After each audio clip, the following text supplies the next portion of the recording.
Hey guys, what's going on? Tua Cruz here checking in with Tuan Chan, and we're out here in hot Vietnam. We're doing an early afternoon ride, heading to the dentist today, doing a few errands, and we wanted to give you guys an update on our situation for moving to the US. We've been planning this for over a year now, working on Tuan's green card application. So we got an update on our case recently, and I wanted to talk about it in today's video.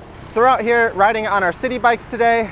I'm on the Mobot folding bike, which you haven't seen on the channel in a while. A couple people commented asking if this bike's okay. We're still using it. Yes, we are. And Tuan's riding our new hybrid bike. So it is crazy hot today. I don't want to be standing here in the sun too often, neither does Tuan Chan. So let's go ahead and get started. Let's go. So we're making our way over into the city side today. We're crossing over Dragon Bridge, and recently there's been a lot more traffic here in Da Nang, Vietnam. Tourism has been like crazy this year compared to the last 2 years that we've been here. So nice to see a more recovery from the pandemic, and beautiful views of the city, always crossing the bridge here. We got some nice clear skies today, which means it's extra hot today. I love the lights here in Da Nang where they have the numbers, the countdown for when the light is changing. It makes it very convenient.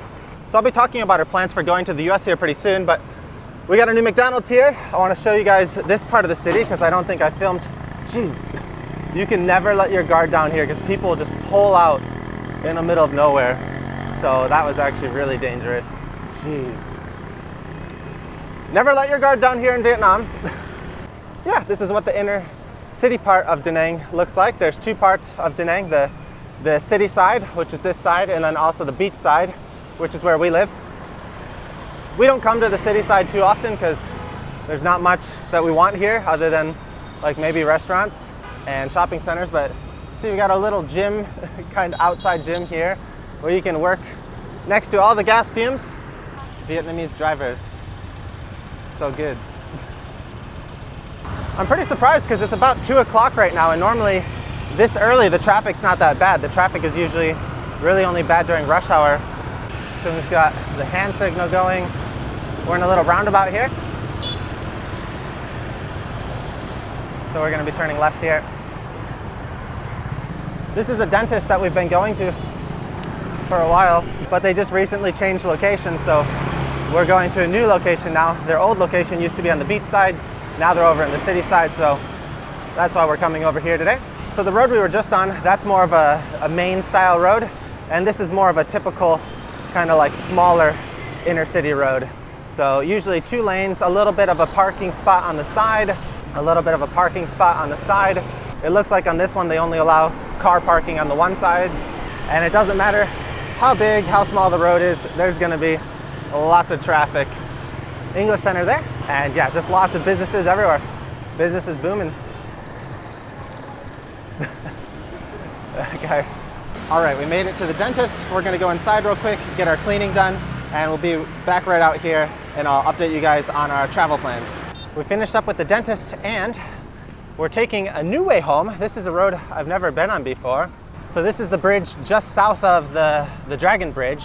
We've been on this bridge, of course, but there's actually another bridge to the side of this one, which is more of a pedestrian style bridge. So we got Dragon Bridge right over there. And I'm really excited. I've never taken the time to come over here and test this bridge out. Anyway, quick summary of the dentist. For me, I did just a standard like checkup and cleaning, and they were just really shocked. They're like, oh my God, your teeth are so clean. Because I guess the dental hygiene standards here aren't that great. So for me, it was only 300,000 Vietnamese dong, but Tuong always has issues with her cleaning. So how much was yours? 800,000. Yeah, but she also had to get a scan because I guess her wisdom teeth are coming in. So Tuong's gonna have to get her wisdom teeth removed. So she'll probably do that before she heads back to the US. All right, so here's our entrance to the pedestrian bridge. We're gonna get off our bikes and head over here onto the pedestrian bridge. This kind of reminds me of the bike path from Osaka to Kyoto, where there's all those barriers that we have to hop over. And here we go. We got a nice walking path. No one on here right now. And there's the the main bridge that we usually ride over here. And we got the Dragon Bridge over on this side with Monkey Mountain right in the distance. Oh wow, they even have a garbage can out here on the bridge. That's pretty cool. And actually, I think we'll finish up this video here because this is probably one of the quietest places that we'll be able to find out here. So anyway, an update on our situation for moving to the US and Thuong's green card application. So we started the first part of the application, which was the I-130. We submitted everything online. We did it ourselves. And so we submitted that early last year, January 23. And so we've been waiting. I went back to the US last summer to work on our new home that we're going to be moving to. And 1 year. it took about 1 year for that first application to get through. So when I moved back here to Vietnam this last January, so January 2024, exactly 1 year, literally when I got off my flight and landed in Vietnam, I checked my email and we got the notification that her first application had finished. So that was we were really happy to hear that news. That was really good for us because that was like the first big part of the application, and that's the part that you have to wait the longest. So some people, they have to wait 2 years, even longer for this to process, which is just ridiculous. We have the highest priority because I'm an American citizen and we're married. So it's different for other people if it's different levels of like family members, like brothers, sisters, parents, and children and so on. So we started working on the second part of her application, which I believe is DS 260. 260. Yeah, so DS 260. And that application was pretty straightforward. We had to get a couple supporting documents for Thuong, but she had a lot of that stuff already ready to go. So one of the things we needed was a police report. That was the tricky part. If you live in another country for more than 6 months, for any period of time, like after you turn 16, you need a police report for that country. So she had to get a police report for Japan, which we lived in for a couple years, and it's completely sealed. We're not allowed to open it. It's pretty crazy. So hopefully there's nothing bad in there. There shouldn't be. She didn't do anything. And that took a while, a couple months to complete. So she did that while I was back in the US last year. She got all that paperwork ready so we could start part 2 of the application right away. And the other part of part 2 of the application was the affidavit of support. And that was the one that was sort of holding us up because we needed to wait to get the current tax year records because they always want the most recent tax year. And since we already started to enter 2024, we needed to wait to get the most recent tax update. So we had to wait a little while for all that to get finished and get those documents. So we submitted those a couple weeks ago, and we got a notification this week, pretty recently, that they accepted all of our documents. Where I think they called it documentarily qualified, which hopefully means our documents were accepted and they looked at everything. I'm not sure. They said they might request other documents between now and the interview. But now, apparently, we need to wait for the NVC, which is the government organization that's collaborating with the embassy. So they're collaborating together, and they're going to decide when the next available interview date is, and then let us know. So it's kind of unclear because they don't really write this very clearly on the website, but we've looked at a lot of different like online forums and got other people's advice. So apparently it can take like 1 to 3 months before they'll notify you on when your interview is, and your interview is usually like a month after you get the notification. So hopefully Thuong's interview is at the earliest, I guess, about 2 months away, 1 to 2 months away.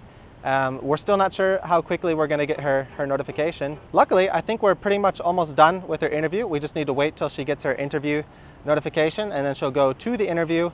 We'll probably need to prep and practice some of the interview questions together. And I'm not sure if they'll have a translator there or if Thuong will be speaking in English. I think she'll probably use a translator. Mm-hmm. Yeah, because it's the Vietnamese embassy. I'm sure they'll have a translator there. They have. And Thuong's going to take over holding the camera because, Oh my God, jeez. if you can hear that, there's always construction going on in Vietnam. They're building a house right next to us right now, so it's just bang, bang, bang every day, all day. But anyway, Thuong's holding the camera now because my shoulders are getting tired.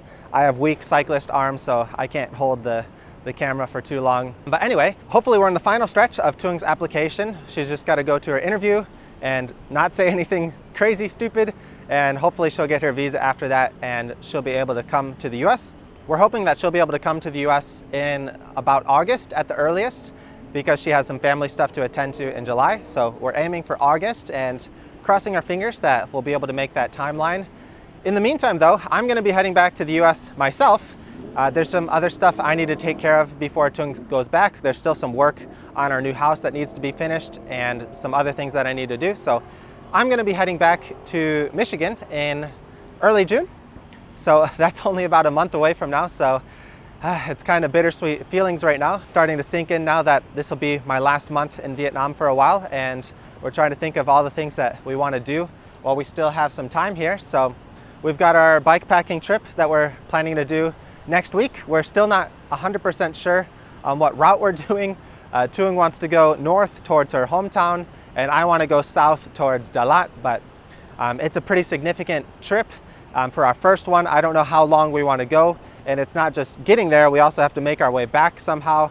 So that's something I'm trying to decide if we want to somehow get there, pack our bikes and get them on the train and come back. So everything is still up in the air about our bike touring trip, but so either going north or we're going south. And we'll be deciding that here very soon. And after that, at the end of this month, Tuong's sisters, some of her family, our nieces and nephews, will be coming here to Da Nang to spend some time with us at the entrance of the summer break. So that's going to be pretty fun. We're going to go to Bana Hills and go to a couple of the other tourist attractions. So we might film some videos together with them before we leave. And yeah, just giving you guys a heads up. This will be my last month here in Da Nang. Tuong's probably going to be here another month or two, possibly 3, hopefully not longer than that. And then she'll be joining me in the US. Luckily, there's a pretty almost direct flight from Da Nang to Michigan. I have a layover, first going from Da Nang to Seoul, Korea. And then from Seoul, Korea, there's a direct flight to Detroit. So overall, it's not too bad. It's about a little over 20 hours. And I'm really glad that I don't have an extra flight. The last time I came here, I think I had 3 of her floor layovers and every other flight was canceled.